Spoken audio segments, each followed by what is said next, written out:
guys.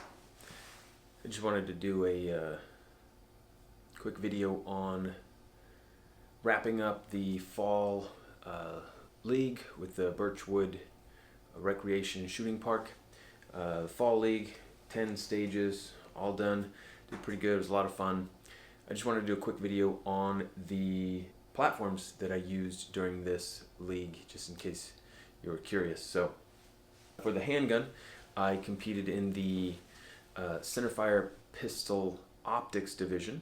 It is normal guns that just have optics mounted on them. It is not the open division, which, like the race car guns, the dots that are mounted to the frame as opposed to the slide, so there's no reciprocating dot on there. So it makes it a little bit easier, and plus there's higher magazine capacities in the open division. I'm running the carry optics division, or the CPO, Centerfire Pistol Optics.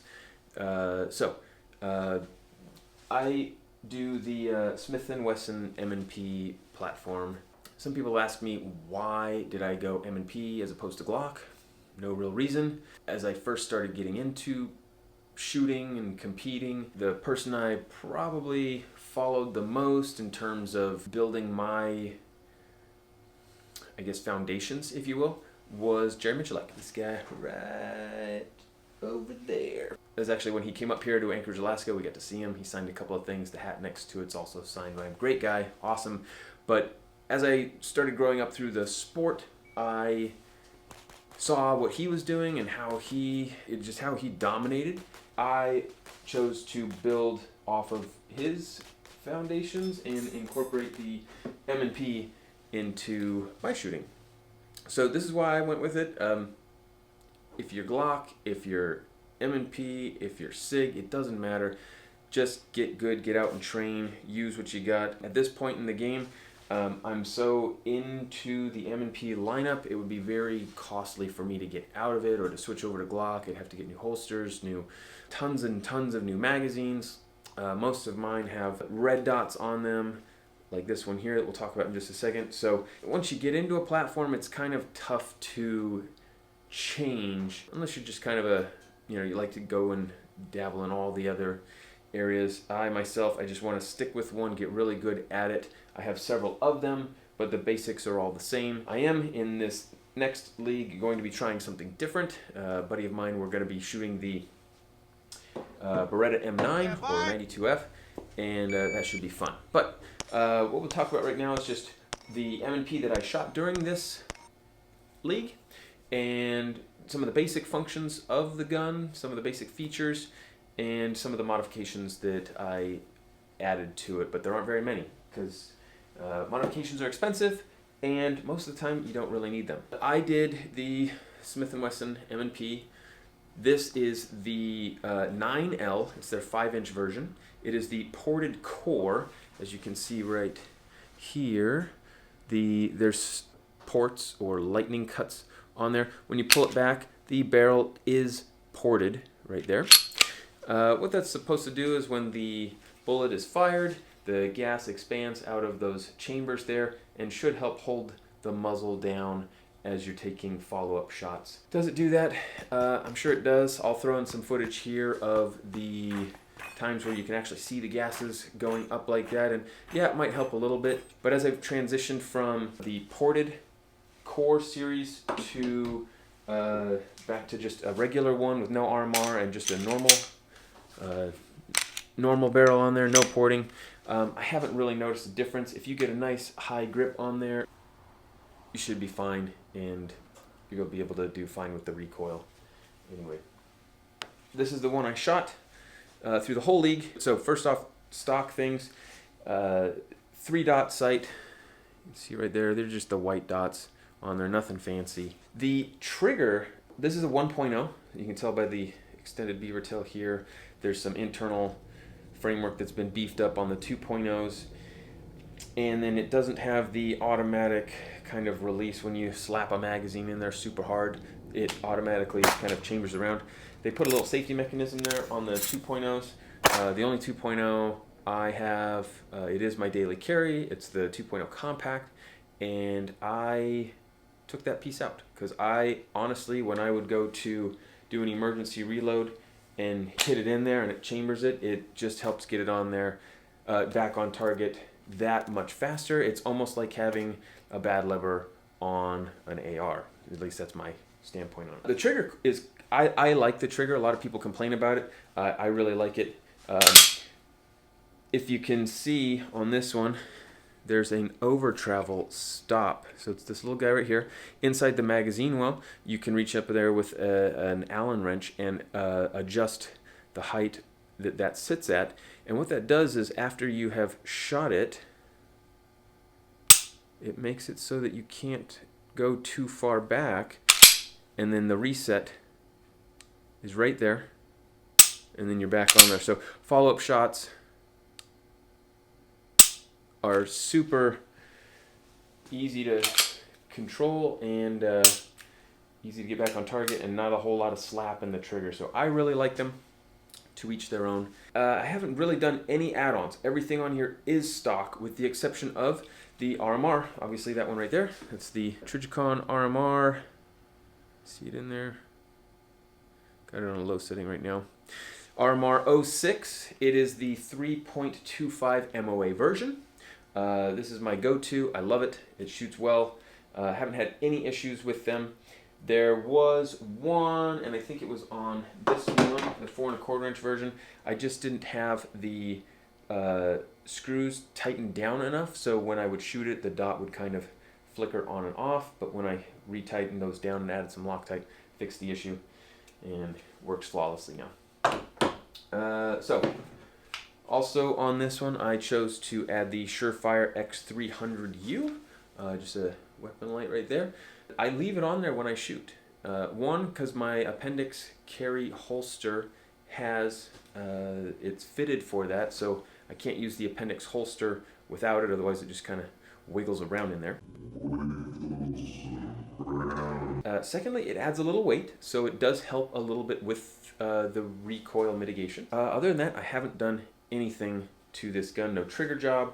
It is the original barrel. I probably have close to 25,000 rounds in this gun. I've shot it in all the 3 gun competitions that I've gone to, all the steel challenges, and of course all the leagues that I run. Surefire Pistol Optics Division. That is the gun that I use. Just real quick about the holster. I won't dive too deep into it. There's a couple of stages. I'll show some footage in here too of me using an appendix draw. This is the holster of choice. It's a T.REX ARMS sidecar. Did it in the blood red and the gray.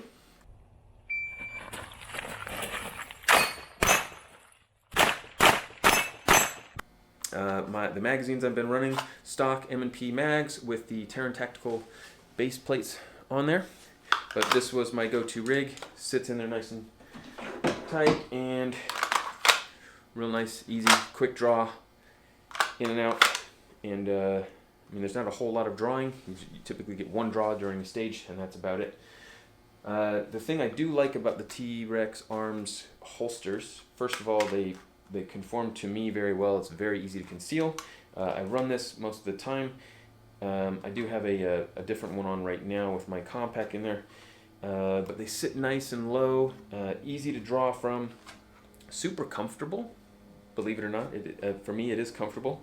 I run a stock 17 mag plus 1 in the chamber, so for 18 there. And then the Taran Tactical, I do use an extended one because it's easier to conceal up and down than it is to go out to the side. So I'll keep this one flush on the side and use a Taran Tactical plus 5 or 6, depending on how many rounds you want to try and cram in there. But I usually just run 22, so between 22 and 18 I've got 40 rounds on me all the time. I feel comfortable with that.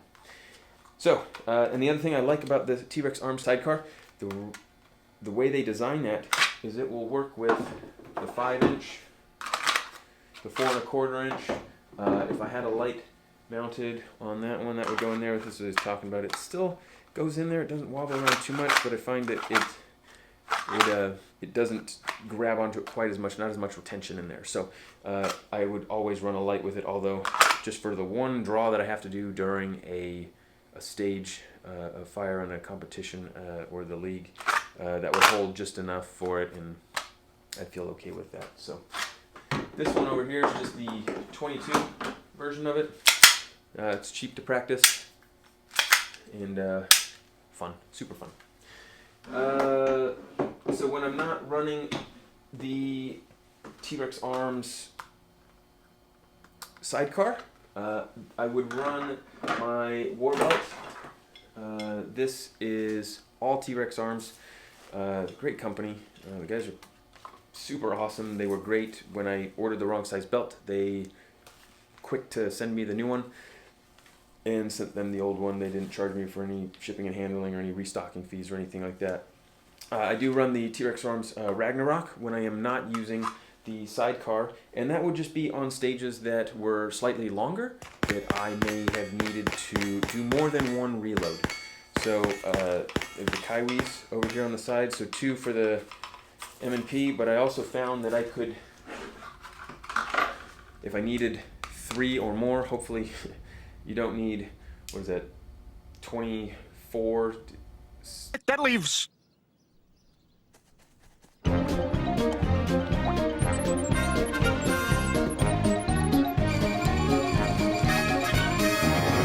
this many. If you have a course of fire that you need almost 100, 125 rounds in, that's a long course of fire. Usually ours are 50 or less for the whole stage, so I would usually just use the front 2, and they work just fine. And then the other rifle, the rifles that I ran, 22 rimfire and PCC optics, I would put their magazines in the back too. T.REX ARMS dump pouch there, pretty slick little design. Just kind of pops down, opens up, and there you go.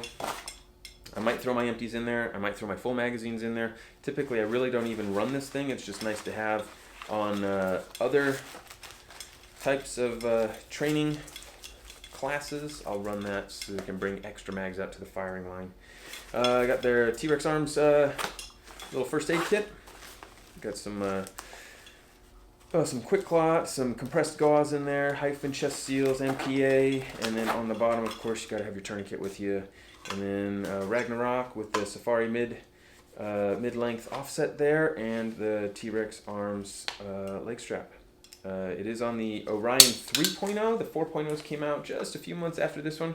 No regrets. That's my credo. No regrets. Mm-hmm. You have no regrets? Dad? No? Like not even a single letter? No way. Not me. Well, I love them. The T.REX ARMS Orion, fantastic. The inner belt is super stiff, and mine was probably, they come super long. It came about 8 inches longer than that, so I just chopped it off there and used a little lighter to burn the edges down. So that's what I ran for centerfire pistol optics this last leg. Hope that helps. If you guys have any questions, comment, or let me know. So hope you enjoyed that. Thanks.